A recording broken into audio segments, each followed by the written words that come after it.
بسم اللہ الرحمن الرحیم۔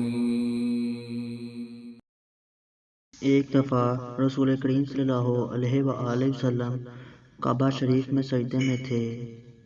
ایک دوسری سند سے رسول کریم صلی اللہ علیہ وآلہ وسلم کعبہ کے نزدیک نماز پڑھ رہے تھے اور ابو جہل اور اس کے ساتھی بھی وہیں بیٹھے ہوئے تھے۔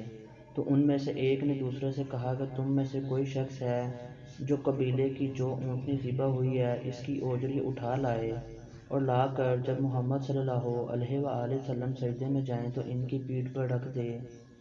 یہ سن کر ان میں سے ایک سب سے زیادہ بدبخت آدمی اٹھا اور وہ اوجری لے کر آیا اور دیکھتا رہا۔ جب آپ نے سجدہ کیا تو اس نے اس اوجری کو آپ کے دونوں کاندھوں کے درمیان رکھ دیا۔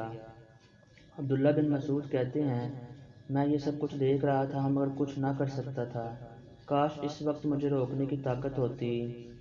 عبداللہ کہتے ہیں کہ وہ ہنسنے لگے اور ہنسی کے مارے لوٹ پوٹ ہونے لگے اور رسول اللہ صلی اللہ علیہ وآلہ وسلم سجدے میں تھے، بوجھ کی وجہ سے اپنا سر نہیں اٹھا سکتے تھے، یہاں تک کہ حضرت فاطمہ رضی اللہ عنہا آئی اور وہ بوجھ آپ کی پیٹھ پر سے اتار کر پھینکا۔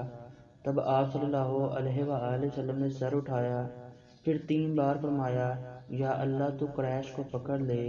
یہ بات ان کافروں پر بہت بھاری ہوئی کہ آپ صلی اللہ علیہ وآلہ وسلم نے انہیں بد دعا دی۔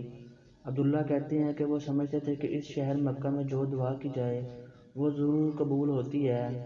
پھر آپ نے ان میں سے ہر ایک کا جدا جدا نام لیا کہ اے اللہ ان ظالموں کو ضرور ہلاک کر دے۔ ابو جہل، عتبہ بن ربیع، شیبہ بن ربیع، ولید بن عتبہ، امیہ بن خلف اور عقبہ بن ابی معیط کو۔ 7ویں آدمی کا نام بھی لیا مگر مجھے یاد نہیں رہا۔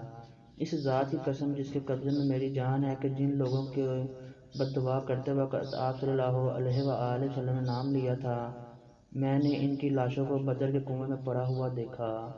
صحیح بخاری، حدیث نمبر 240۔